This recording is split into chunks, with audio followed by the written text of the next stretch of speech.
네, 오늘 자정이면 모든 공식 선거운동이 끝납니다. 이제 국민의 선택만 남게 됩니다. 그동안 숨가쁘게 달려온 이번 대선에서 민심이 선택할 단 한 명의 후보, 단 한 명의 대통령은 누가 될지 이제 내일이면 그 운명이 정해집니다. 최창렬 용인대 교수, 이기정 선임기자와 함께 마지막 대선 판세 짚어보도록 하겠습니다. 안녕하십니까? 안녕하세요. 예. 자, 일단 역대 최다 후보가 출마했고요. 주요 후보 5명, 어느 누구도 중도에 포기하지 않고 끝까지 선전을 한 그런 선거였다. 이런 평가를 받고 있어요. 이번 선거가 대형 이슈라든지 선거 전체를 관통하는 이슈가 좀 상당히 부재했기 때문에 프레임이 상당히 지배한 선거였단 말이죠. 구도의 선거였는데 계속 이제 안철수 후보와 유승민 후보의 단일화 얘기라든지 홍준표 후보 포함한 그 3자 단일화 얘기가 계속 됐었습니다만 끝까지 완주를 했습니다. 그 얘기는 일단 이념적인 다양성 같은 것들이 끝까지 이제 유지가 됐다는 것이고, 유권자들로 하여금 소신 투표를 할 수 있는 그러한 터전이 마련됐다. 그래서 항상 선거 때마다 단일화 논의가 항상 선거를 지배해 왔고, 그리고 단일화 항상 됐었죠. 예. 이번 선거처럼 이렇게 5 후보가 출마했는데 단일화가 안 되니까 거의 없는 것 같아요. 13대 대통령 선거 때는 그때 이제 4명이 출마해서 YSDJ 단일화가 되지 않았었죠. 예. 그 이후에는 어떠한 형태로든 간에 단일화가 있었는데 이번 선거 끝까지 완주한 것은 이념적으로 상당히 보수와 합리적 보수, 그리고 선명진보와 이른바 진보 이렇게 나눠지면서 그런 것들에 따른 유권자의 소신투표, 그런 것들이 가능해졌다는 데서 의미가 있다고 볼 수 있겠습니다. 예. 자, 그런데 이제 5명이 출마하다 보니까 진보 후보, 보수 후보 1명씩 나왔던 선거와는 달리 다자구도가 되면서 이게 좀 뭐라고 할까요? 투표 판세라든가 이런 것들이 좀 달라졌어요. 네, 그렇습니다. 원래 5명의 후보가 다 나올 것이냐에 대해서 저희가 처음에는 의문을 가지 않았습니까? 그래서 유승민 후보 같은 경우도 중도의 후보 사퇴의 압박도 받고 의원들이 또 집단으로 탈당하기도 하는 그런 어려움을 겪었지만 그것을 통해서 오히려 더 지지율이 올라간다든지 하는 부분이 보였고, 심상정 후보 같은 경우도 결국 10년 만에 후보를 내게 됐습니다. 진보당의 후보가 심상정 후보로 나서게 되면서 노동이 당당한 나라라는 기치를 갖고 나오게 했는데, 이런 모습을 보면서 과거에는 이념과 어떤 정책이 다른데도 합종 연행하는 모습을 많이 보이지 않았습니까? 그런데 이번에는 그 유권자들이 다양한 후보들을 통해서 이제 자기 색깔에 맞는 후보를 통해서 자신의 그 맞는 후보를 선택할 수 있다. 이런 면에서는 아주 긍정적으로 평가할 수 있을 것 같습니다. 예. 자, 그러면서 마지막 주말을 맞아 후보들 전략지를 찾아 유세 총력전을 펼쳤습니다. 후보들의 마지막 주말 유세 주요 장면, 후보들의 발언으로 들어보도록 하시겠습니다. 전국에 정권 교체의 태풍이 불고 있습니다. 정문재인의 득표율이 높을수록 대한민국을 바꿀 수 있는 힘이 커집니다. 정문재인의 득표율이 높을수록 국정농단 세력이 발목을 못 잡게 됩니다. 압도적인 정권 교체 만들어서 제대로 개혁할 힘 주시겠습니까? 5월 9일은 친북 좌파 심판하는 날이다. 문재인 후보는 당선되면 북에 뽀로로 간다고 그럽니다. 근데 가서 뭐 하겠어요? 달러 바치러 가는 게 달러. 또 3번처럼 알라 같으면 안 되겠죠? 3번은 토론해 보니까 알라. 어디네? 초등학생 수준. 1번, 2번은 과거로 돌아가는 선택입니다. 3번은 미래로 나가는 선택입니다. 저는 현명한 국민들께서 반드시 미래를 선택해 주실 것을 믿습니다. 며칠 전부터 유승민 태풍이 불고 있습니다. 진심이 통한다면 기적은 일어납니다. 국민들만 바라보겠습니다. 여러분의 고통과 짐은 제가 나누어지겠습니다. 심상정이 홍준표를 잡을 때 비로소 대한민국 민주주의의 향로가 바뀌는 대전환점이 될 겁니다, 여러분. 맞죠?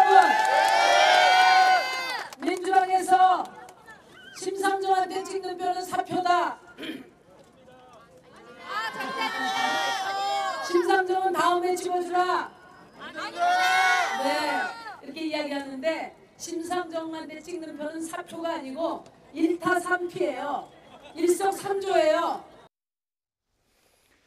네, 각 후보들마다 지금 마지막 총력 유세전을 펼치고 있습니다. 지난 그러니까 여론조사 공표 기간 금지 전에는 1강 2중으로 재편이 됐고 무슨 실버 크로스 얘기까지 나왔는데 그 이후에 그러니까 토론회가 끝난 이후에 어떤 변화가 있었을까요? 어떻게 전망하십니까? 네, 일반 유권자들은 보통 뭐 선거 때면은 여론조사를 통해서 자신의 생각과 그 다른 사람들의 생각이 어떤 것인지를 비교하는 모양을 좀 취하지 않습니까? 그런데 그렇죠. 이번에는 이제 사전 여론조사 금지가 되면서 여론조사 공표 금지가 되면서 소위 깜깜이 선거전이 됐습니다. 6일간에. 근데 사실 깜깜이 그 선거 운동에 역설이 또 발동하는 게 있습니다. 역설이 작용하는데 이게 뭐냐면 유권자가 결국은 타인의 시각 그리고 여론조사로부터 자유롭게 평가를 할 수 있는 그런 어떤 계기가 마련됐다 이렇게 볼 수도 있는 것입니다. 예. 그래서 각 진영에서는 그러다 보니까 이제 결국은 자기 진영에 맞는 유리한 해석을 내놓게 마련이죠. 그래서 그런 부분에서 이제 유권자들은 감안을 하면서 이제 상대방 후보들, 그 자기가 좋아하는 후보 또 비판하는 후보에 대해서 이제 지켜봤을 텐데 문재인 후보 같은 경우는 그 진영에서는 이제 과반수가 가능하다고 했는데 최근에는 수정을 했죠. 45%까지 목표치를 수정을 했습니다. 그런데 우상호 상임 원내대표 같은 경우는 그 한 자신들은 이제 35에서 40% 박스권에 갇혀 있다 이런 얘기를 하는 거 보니까 사실은 40% 언저리에서 목표치를 정한 것이 아닌가 이런 생각이 들고 그것은 바로 이제 지지층의 경각심을 불러일으키기 위한 그런 어떤 전략적인 어휘일 수도 있습니다. 예. 또 더 와서 좀 해달라. 그렇죠. 그리고 홍준표 후보 같은 경우는 이제 실버 크로스를 넘어서 골든 크로스를 다 이뤘다. 그러면서 현재 보수 대결집을 강력히 주장하면서 역전을 자신하고 있지 않습니까? 또 안철수 후보 같은 경우는 양강 구도가 다시 형성됐다. 이 깜깜이 선거 전에는 추세가 좀 처지는 부분이 있었는데 다시 양강 구도가 다시 회복됐다 하면서 막바지 투벅이 유세를 하면서 자신들의 어떤 승리를 강조하고 있지만 예. 사실 각 당의 목표치를 보면은 더불어민주당 같은 경우는 45% 목표, 홍준표 후보 같은 경우는 이제 자유한국당은 38%, 네. 그리고 국민의당 안철수 후보 같은 40%. 그리고 목표치가 그렇습니다. 그리고 심상정 후보 같은 경우는 다시 10%를 넘어서 15% 가고 유승민 후보도 내친 김에 10% 이렇게 자신들의 목표를 조정하다 보니까 결국 다 합치면은 148%가 나옵니다. 예. 그래서 이것은 결국 기세 싸움이고 네. 이런 기세 싸움에서 어느 후보에게 자신의 유권자들은 어느 후보에게 마음이 갈까 지금 결정하는 그 단계 아닐까 싶습니다. 근데 이제 앞서도 잠시 지적을 했습니다만 이게 대통령이 될 때 50%를 넘는 대통령이 되느냐 그렇지 못하느냐도 상당히 중요하지 않습니까? 그렇겠죠. 근데 현재 판세로는 50%를 넘기는 대통령이 나올 수 있을까요?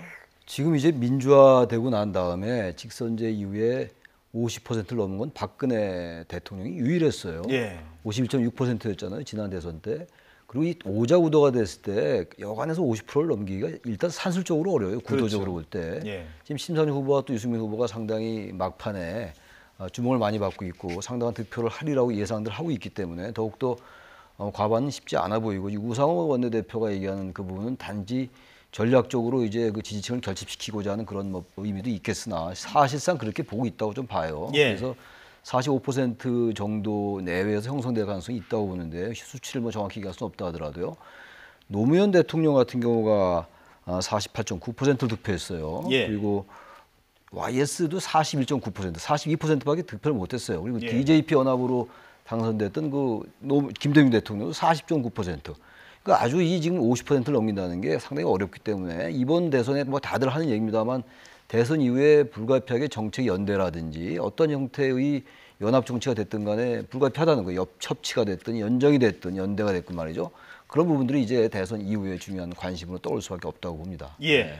자, 그러면 지금부터는 그 막판 판세에 영향을 미칠 변수 세 가지 간단하게만 살펴보도록 하겠습니다. 먼저 부동층입니다. 네. 지금 아직도 마음을 정하지 못한 부동층의 그 어떤 향배가 판세를 좀 가를 수 있을까요? 어떻게 보십니까? 지금 아직도 이제 사전 투표율은 높았습니다만 부동층이 한 20%까지는 안 될지 모르겠어요. 선거일이 바로 내일이니까. 예. 그래도 어쨌든 10 내지 20%가 된다고 보는 게 이제 상식으로 본다면 역시 이번 선거가 특히 이제 그 탄핵으로 치러진 선거이다 보니까 보수층을 중심으로 하는 샤이 표심은 분명히 있는 것 같아요. 숨은 예. 표심 같은 것들. 그런 부분들이 막판 요소가 될 수가 있겠죠. 특히 이제 홍준표 후보와 안철수 후보 간의 그 어떤 보수표를 둘러싼 그 경쟁이라든지 이런 측면도 그렇고 진보 성향의 유권자들보다 아무래도 보수 성향의 유권자들이 좀 숨은 표심이 있을 가능성이 있어요. 예. 그래서 막판 요소가 좀 충분히 될 수 있다고 보고 역시 예. 보수층이 어느 후보에게 결집하느냐도 상당히 큰 요소가 될 수 있다고 봅니다. 일단. 예, 지난 어버이날 그 아들, 딸 세대와 이 어머님 세대가 다시 만나서 누구를 찍을까 얘기를 할 때 서로 간의 후보 간이 좀 많이 달랐을 것이다. 이런 어린이날, 얘기들이 나옵니다. 어린이날, 그중 네네, 예, 네네. 예, 어린이날, 네네. 어린이날, 어버이날 앞둔 주말에. 네네, 그렇죠. 예.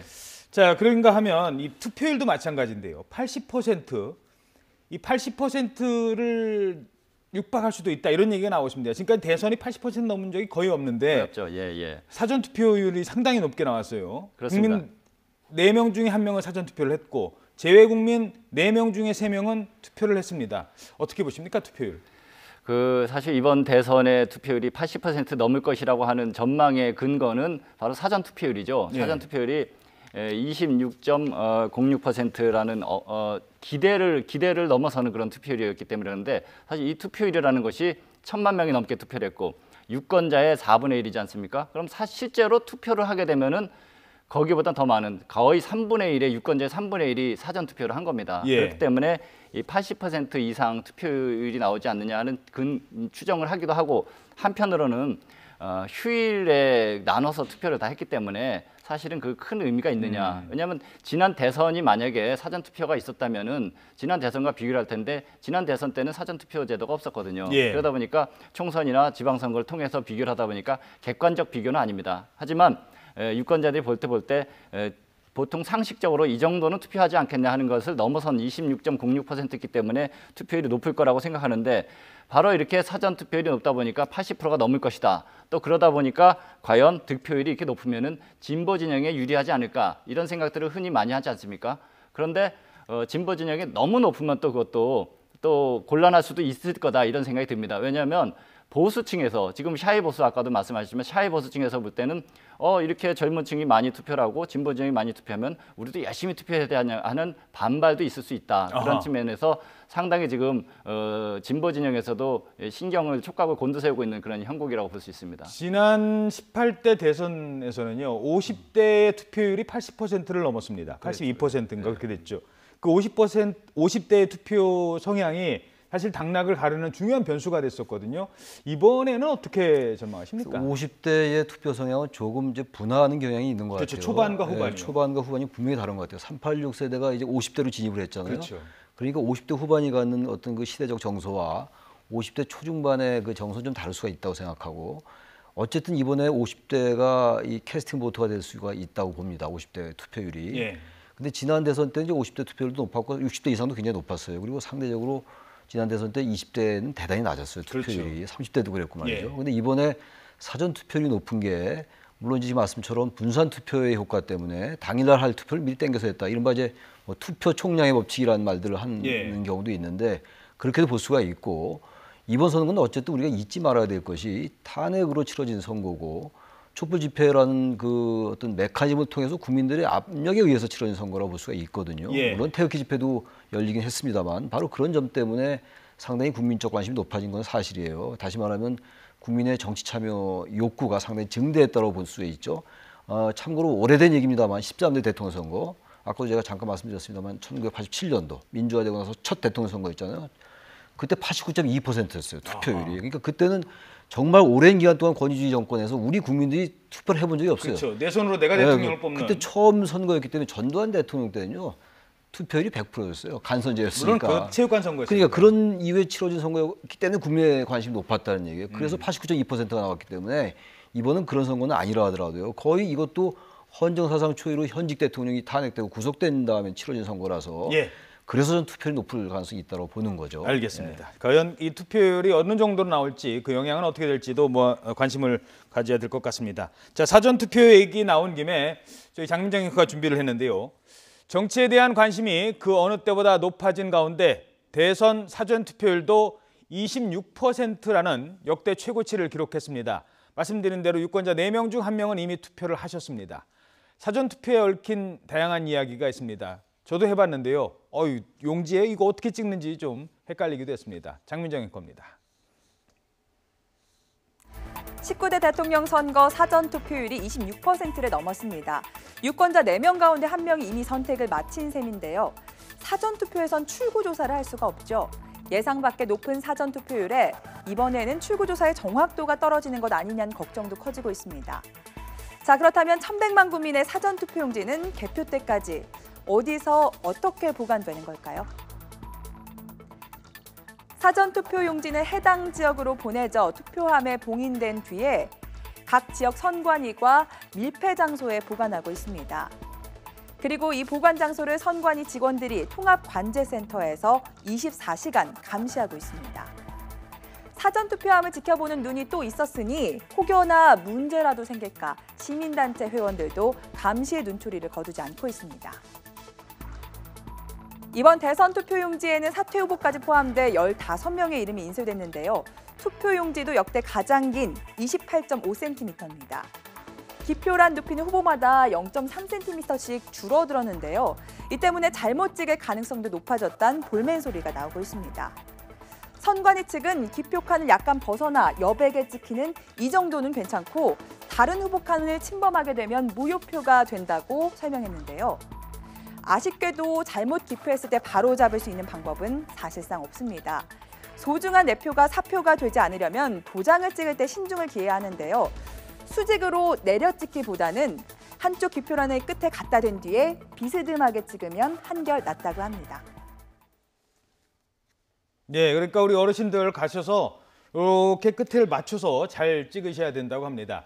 자, 그런데 1cm 안에 0.7cm를 넣는다는 게 이게 쉽지 않고 이거 잘못해서 아이고 잘못 찍혔네요. 이거 좀 바꿔주세요. 이럴 수 없다면서요? 그럴 수 없습니다. 예. 그 사전에 찍기 전에 조심해서 이게 뭐 칸이 좀 좁습니다 보니까 후보가 워낙 많으니까 그래서 지금 장민정 앵커가 얘기한 대로 사전에 이렇게 좀 미리 한쪽 끝을 대고서 찍는 방법 그리고 또 한간에는 이제 SNS 상에 번지면 어떡하나 이런 얘기도 많이 하는데 이건 특수 잉크이기 때문에 바로 속건성으로 마르는 그런 잉크입니다. 그래서 특별히 그런 우려는 안 해도 될 거라고 선관위는 얘기하고 있습니다. 그렇죠. 그리고 복자가 찍힐 때와 이렇게 눌렸을 때 복자가 달라서 뭐 그런 얘기는 하고 있습니다. 자, 중요한 거는 그 사전 투표율이 그동안 뭐 많이 분석을 했습니다만 개표 결과에 그 지금 어느 정도 영향을 미칠까 이 부분인데 어떻게 전망하십니까? 저희가 그래서 이 개표 결과를 미리 알 수 있는 방법이 이제 출구조사인데 출구조사를 하게 되면은 뭐 당일날 사전에 몇 명 걸러서 몇 명당 한 명씩 출구를 이제 누구를 찍었습니까 이렇게 조사를 하지 않습니까? 아 근데 사전 투표는 출구조사를 안 했지 않습니까? 사전 투표는 출구조사를 못하도록 법에 돼 있습니다. 법은 선거일만 출구조사를 할 수 있도록 돼 있습니다. 그래서 선거일이 아니기 때문에 못하고 있기 때문에 지난번에도 마찬가지 모든 선거에서 그랬었거든요. 그래서 지금 거의 유권자의 4분의 1이 사전에 투표를 했기 때문에 그 사전에 이 내용이 이제 출구조사를 통해서 이 예측을 한다는 게 상당히 어려운 부분이 있습니다. 현재. 이번 출구조사가 그래서 대선 최초로 틀릴 수도 있지 않을까 생각도 들어요. 왜냐하면 대선에 지금 사전투표가 처음이었잖아요. 지난 총선 때 사전투표가 처음이었어요. 총선 때 많이 틀렸잖아요, 여론조사가. 그래서 이번 출구조사가 8시 이제 내일 오후에 출구조사가 쭉 나올 거 아니겠어요? 그게 상당히 빗나갈 수 있을 생각도 들기도 합니다. 알겠습니다. 자, 이제 각 후보들은 자신의 상징적인 지역에서 마지막 유세를 펼칩니다. 뭐 그 얘기를 나누기보다는 교수님께서 오늘 이제 내일 투표일인데요. 과연 이번 선거는 뭐 특정 후보를 말씀드리는 건 아니고 어떤 의미를 가진 선거가 되는 건지 어떤 역사적, 시대적 소명을 가진 투표가 돼야 되는 건지 간단하게 좀 말씀해 주시죠. 제가 아까도 말씀드린 바와 같이 이 선거는 어쨌든 대통령 탄핵으로 치러진 선거예요. 대통령 탄핵은 아무튼 정치 권력과 경제 권력의 잘못된 유착 등 우리 한국 사회 여러 가지 모순과 부조리와 관행 이런 것들 때문에 치러진 선거이기 때문에 이번 선거 누가 대통령이 되든 간에 그러한 부분들을 국민들이 올바로 선택하는 그런 것들이 가장 큰 역사적 의미가 아닌가 이렇게 생각합니다. 이기정 소님 기자는 어떻게 보십니까? 이번 선거 간단하게 말씀해 주시죠. 저도 지금 교수님과 비슷한 생각으로 과연 이제 앞으로 이 선거를 통해서 17일 동안 열심히 후보들이 싸웠습니다. 이제 끝나고 나서 과연 대통령을 새로운 대통령 대한민국을 새롭게 발전시켜 나갈 수 있는 통합과 협치 이런 후보가 좀 선출됐으면 좋겠다 이런 생각을 해봅니다. 자, 이번 선거는 사실 모든 후보들이 각자의 소신을 지킨 선거가 아닌가 싶습니다. 뭐 적폐청산이라는 소신을 들고 나온 후보도 있었고요. 보수의 진정성을 들고 나온 후보도 있었고, 또 이 강한 대한민국을 만들겠다라는 후보도 있었습니다. 그런가 하면 양쪽 끝에서 진보 성향의 후보, 또 보수 성향의 후보 모두 후보 단일화를 하지 않고 끝까지 지켜낸 선거가 아닌가 싶습니다. 여러분의 투표도 그런 소신을 지키는 그런 선거가 됐으면 합니다. 지금까지 최창렬 용인대 교수 그리고 이기정 선임기자였습니다. 두 분 고맙습니다.